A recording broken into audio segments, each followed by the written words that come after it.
want to know which planet was causing your suffering? How about Earth? Hey everyone, Brandflex here, back with a new Eternal Return video. For today's video, I want to talk about my first impressions of the newest character, YUMIN, a Arcana character who throws a lot of wind around.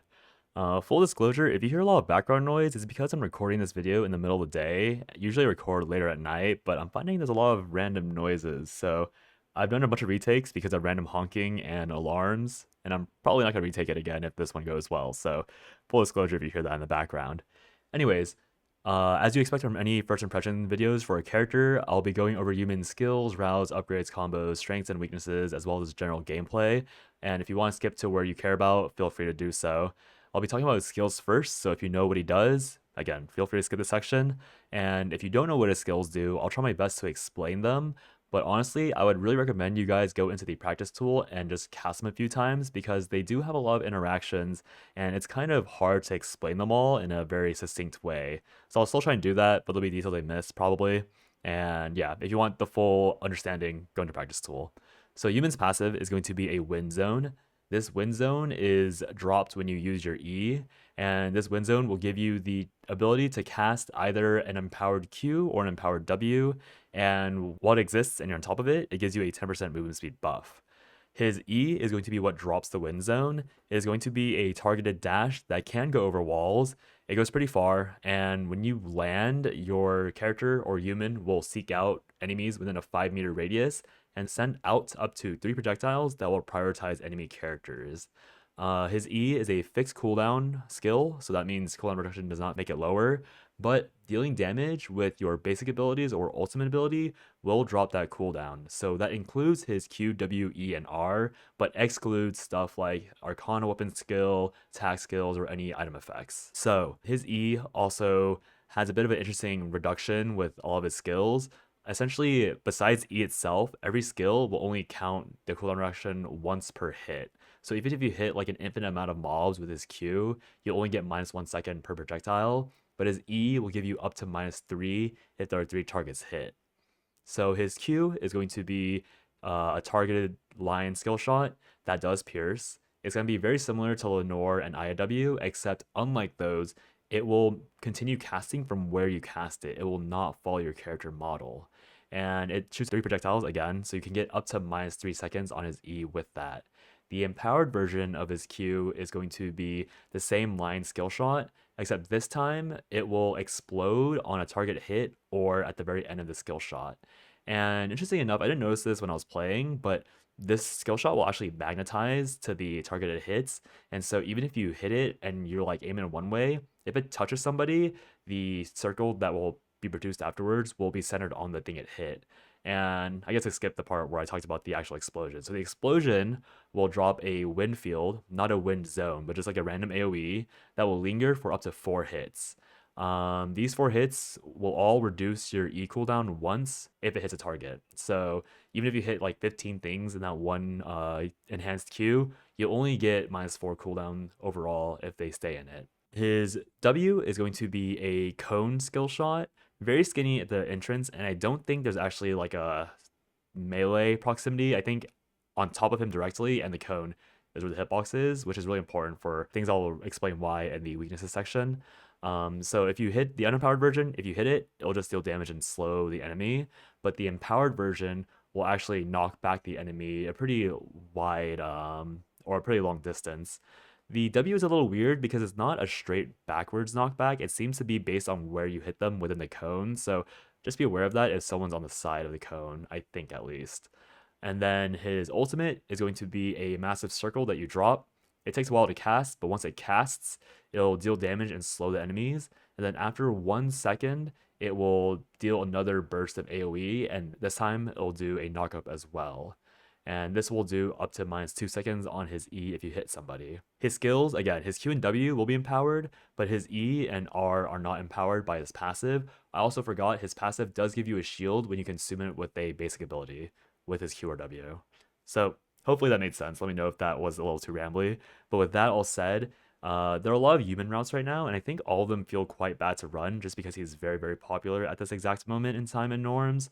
So really, if you want to have a very smooth route at the moment, you want to avoid zones like Pond and Cemetery, but realistically, once he's less popular, you'll be fine to route these zones because there won't be as many humans running around. So if you're trying to get a smooth route, don't route those two zones. If you're trying to get the actual experience, just go ahead and route them and just pray that you don't get screwed over by looting RNG. All of his routes will be focusing around getting as much amp as you can. Some routes will try and dip a little bit into HP just because he is a fairly short range character, but just keep in mind that in the end, you're still looking for that 30% CDR. You're looking for almost an amp item on every single slot except for your boots, maybe. And realistically, you are going to have to kill chickens. It's important to remember that your E will not one-shot chickens. You have to auto-attack at least once afterwards. So if you're in pond or hospital, you'll need to keep that in mind. If you're level 1 and starting those zones, you might want to either get level 2 before you start killing chickens, or just focus on routes that only need to get 1 or 2 chicken kills for the leather. Yumin is a very straightforward character when it comes to upgrading and transitions. He's going to take every single regular mage upgrade, so stuff like Persona, since he's a range character, who really benefit from that Persona MS, and then just dabbling into something like Cabana or Blood Cloak, depending on if you want to have the item effect or the heal cut in a more accessible place. You can also run Elegant Gown if you want to try out different slots in the arm slots or leg slots. And then your headpiece will almost always be Persona. I don't think the Holy Orders and Astronaut Helm slash Sultan Turban is very useful on him. I think you're always going Persona, so just keep that in mind when you're running that. And then his arm piece, you'll have a pretty wide selection. If you're going Elegant Gown, you'll look at D scale. If you're going Cabana or Blood Cloak, you'll be looking at stuff like Tyndalos Monarch or Scotty. You could probably slot in Nightmare Nails if you really wanted to, but CDR isn't that hard of a stat to find. And also, I think Nightmare Nails does have the weird, awkward part where you then have to like look at Iron Maidens for shoes. So I wouldn't recommend Nightmare Nails. I'd rather just go Cabana or Legs of Steel if you have the choice. So for leg slots, Glacial Shoes, Legs of Steel, both very, very good options. You can also upgrade into Persona if you really want to. Red Shoes might be okay, but then you have to find your CDR somewhere else. So if you have Tyndalos Monarch, then it's perfect. Also, I guess going backwards for blood items, Bikini is really good on him. Prominence is really good if your CDR slots on there, and Taproots and Red Shoes are again very good depending on where your CDR slots are located. And if for some reason you've gone for a CDR headpiece, Upper Mask will be quite solid, but usually again you'll have Persona there, so Upper Mask you might want to pass off to a teammate if they can use it as opposed to you. So Yumin's combos are fairly free-forming. There is one specific combo that I want to highlight, and that combo is going to be ult into Q, immediately buffering the Q with a E, and then using your empowered W to knock people back into your ult, then using your W right afterwards to get your E back up. And then after that, you can either opt for another EW or empowered W to CC your opponents a little longer, or opting for an EQ for more damage. And then after that, your Q should be about up at the end of all the casting. So this is probably his highest burst combo. It isn't a true combo by any means, and it's also very slow. So the odds that you get this full combo off are very, very unlikely unless your opponents are disrespecting it or your teammates have very good CC chains on top of them. Outside of that very long combo, you can always utilize the very short combo of Q into EQ or EQQ if you want to chase somebody. And then his W, base W doesn't really have any good combos because of how slow it is. So you're just using his base W as a filler, but using your ult into your empowered W through E to redirect people into it is always going to be solid. And there's also a very niche scenario where you can use your E, walk out of your E to cast Q and W, and then walk back into your E to cast your empowered Q or W, and then immediately use your E because it's been taking on cooldown. You've hit some abilities to cast another empowered ability right afterwards if you see that angle. I don't really recommend that one as much. I do think there's some use cases, but I just want to bring that up because that is something that could happen. I'll be honest, I don't know how useful it is to know because I think his E cooldown will be the first thing nerfed. But if you want to try doing a double empowered Q combo, then be my guest. So Yumin's strengths are pretty straightforward. This guy eats most melees up for breakfast. He does have a small problem with longer range characters, but that's something that can be somewhat solved with flash into your ults and EQ. It's not a surefire band-aid fix, or a surefire fix rather, by any means. It's very much a band-aid fix, but he just kind of struggles against, like, if you're like a long range character like Rio, obviously Rio can always opt to dodge out of your abilities. But let's say that the Rio gets jumped by your tank and then you flash on that tank's engagement, your damage from that very short ultimate into EQ combo is really high, so odds are the Rio might just pop instantly.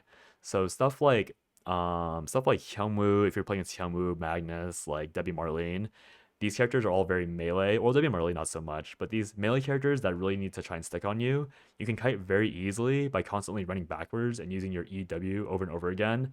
And if they give up on the chase, you can slap them with the EQ on the way out so that they can't, or so that they're scratched a bit more.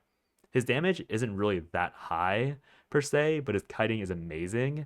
But that also gets into the weaknesses where he doesn't really play well if the enemy doesn't play into him. So I mentioned earlier that your only way that you're going to deal with characters that are longer range is like flash ult into EQ.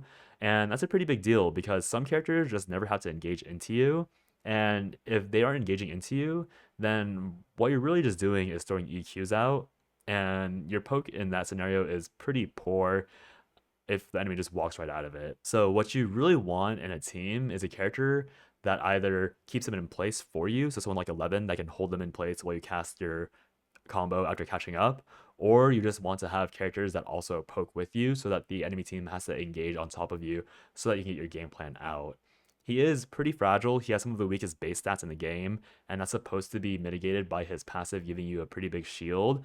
But the issue is that sometimes you get jumped really quickly, and characters like Abigail and Shoichi can really negate your kiting ability because they can teleport behind you, and since your W cone is so skinny at melee, they can often avoid your self peel. And then if they avoid your self peel, not only do you not get to knock them back, but you don't get the refund on your E. So it's just really hard to peel characters that can blink around you and avoid your cooldowns.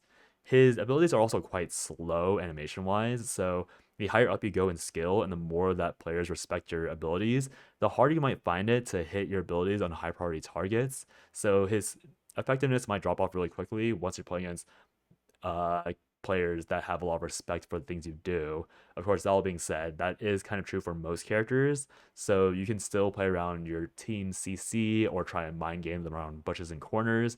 So you can still mitigate that weakness in particular. Just be aware that like if you're missing all skill shots on somebody who's actively juking, don't feel too bad. That's just the character's weaknesses and slow animations kind of screwing you over. Gameplay wise, again, you really want the enemy team to play into you because that means that your slow abilities will have time to hit them very efficiently. And also, that means your short range abilities won't have to sacrifice something in order to hit them. So, if you see enemy melees on a team and you're trying to find a fight, that will always be a team that you want to fight. If you see a team of like triple ranged, those are going to be comps that you want to avoid just because, again, you can't really fight into them if you don't have blink. And if you blink aggressively and then get third partied, you're probably just dead. Although keep in mind that his E is fairly forgiving when it comes to micro and escaping. You escaping is really nice because again, you are really good at kiting people. So when you're running away, you can just Q backwards. And again, keep in mind that his Q doesn't follow his model. His Q stays where you casted it. So when you Q backwards, the enemy team has to either eat it or they have to juke to the side, which means that you actively gain more distance. And then if your Q hits even once or twice, that's so many seconds off of your E, and you just keep spamming that backwards and backwards. With animals, you get better cooldown reduction and blah blah blah. So it's really easy to kite people. So you always want to attempt to force a situation where you are kiting characters that can't really threaten to kill you because you'll both waste their time and also scratch them really hard. Just keep in mind that he doesn't really tank shred that well. You really want to be hitting like low sustained bruisers and tanks, or you want to be hitting their squishier assassins or ranged characters. So you will have to look for an angle where you can kind of fish for damage on the back line to make sure you can actually win fights. Because just because you can kite the enemy front line a lot doesn't mean you win the fight if your divers aren't killing the enemy back line. So just be really aware of that. And it's because of that specific issue is the reason why I highlighted the combos earlier, because the better you can combo, the less problems you'll have with dealing with longer fights, because hopefully the characters that will give you problems in those extended fights will be dead if you combo them properly. So yeah, I think Yumin is really broken. I think he is going to be nerfed no matter what. I think my bets are his E cooldown will be nerfed first and then some of his damage. But this is the first time I've had 100% win rate over multiple games on new character, and I'm not the most talented new player or new character player. I know that I'm biased just because I have a lot of success on him, but his power level will definitely not stick around. So hopefully by the time this video comes out, he'll still be as strong so you can play him a bit longer, but we'll see if he retains all the strengths that I mentioned like a week from now. So yeah, hope you guys enjoyed the video. I think it was a bit more rambling than I wanted to be, but again, Yumin is very complicated. I really recommend you guys try him on practice tool, but he is also really fun in regular play. So feel free to please feel free to try him out. He'll be really fun, and I hope you guys have fun with playing him. So yeah, have a good day or night wherever you are. I'll talk to you guys next time. Bye bye.